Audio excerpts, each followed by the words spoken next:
اور اب مدنی خبروں کی تفصیل۔ رئیس المفتی اہل سنت کی عظیم درسگاہ دارالعلوم امجدیہ حضرت مولانا مفتی اسماعیل ضیائی صاحب دامت برکاتہم العالیہ کے نام شیخ طریقت امیر اہل سنت دامت برکاتہم العالیہ کا سوری پیغام پیش خدمت ہے، جس میں آپ نے حضرت مولانا صابر امجدی علیہ رحمۃ اللہ القوی کے انتقال پر تعزیت فرماتے ہوئے دعائے مغفرت کی، جبکہ دارالعلوم امجدیہ کے اساتذہ کرام سے بھی تعزیت فرمائی۔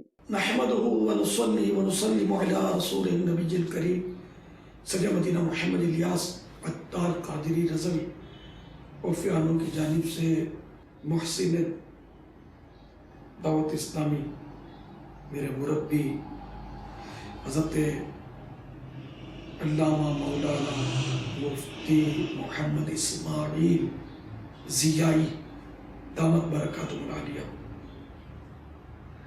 دارالعلوم امجدیہ کے اساتذہ کرام اور حضرت قبلہ مفتی محمد صابر امجدی کے شہزادگان، لواحقین، پسماندگان، سب کی خدمات میں السلام علیکم ورحمۃ اللہ وبرکاتہ۔ مفتی صاحب دنیا سے چلے گئے، انا للہ و انا الیہ راجعون۔ یا اللہ پیارے حبیب صلی اللہ تعالی علیہ وآلہ وسلم کا واسطہ مرحوم مفتی محمد صابر امجدی کو غریق رحمت فرما۔ رب کریم مرحوم کا جملہ صغیرہ کبیرہ گناہ معاف فرما۔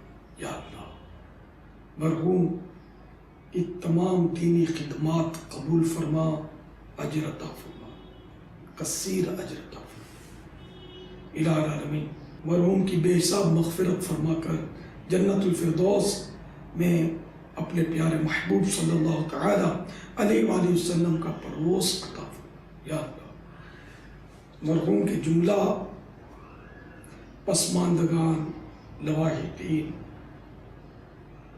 تمام سوگواروں کو صبر جمیل اور صبر جمیل پر اجر جزیل مرحمت فرما، آمین بجاہ النبی الامین صلی اللہ تعالی علیہ وآلہ وسلم۔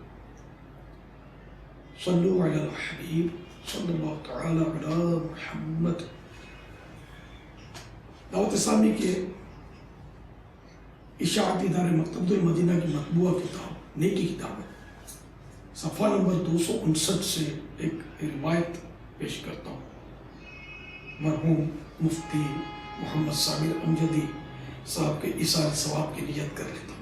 افسوس آج امت کی اکثریت دنیا کو بہت زیادہ اہمیت دینے کے سبب اسلام کی حقیقی محبت سے محروم ہوتی جا رہی ہے۔ اس کے بھیانک نتائج کے ضمن میں ایک حدیث پاک ملاحظہ ہو۔ حضرت سیدنا ابو ہریرہ رضی اللہ تعالی عنہ سے مروی ہے، تاجدار مکہ مکرمہ سلطان مدینہ منورہ صلی اللہ تعالی علیہ وآلہ وسلم کا فرمان عبرت نشان ہے، جب میری امت دنیا کو بڑی چیز سمجھنے لگے گی تو اسلام کی ہیبت اس سے نکل جائے گی، اور جب نیکی کا حکم دینا اور برائی سے منع کرنا چھوڑ دے گی تو وحی کی برکات سے محروم ہو جائے گی، اور جب آپس میں گالی گلوچ اختیار کرے گی تو اللہ عز و جل کے ہاں مقام عزت سے گر جائے گی۔ صلو علی الحبیب صلی اللہ تعالی علی محمد۔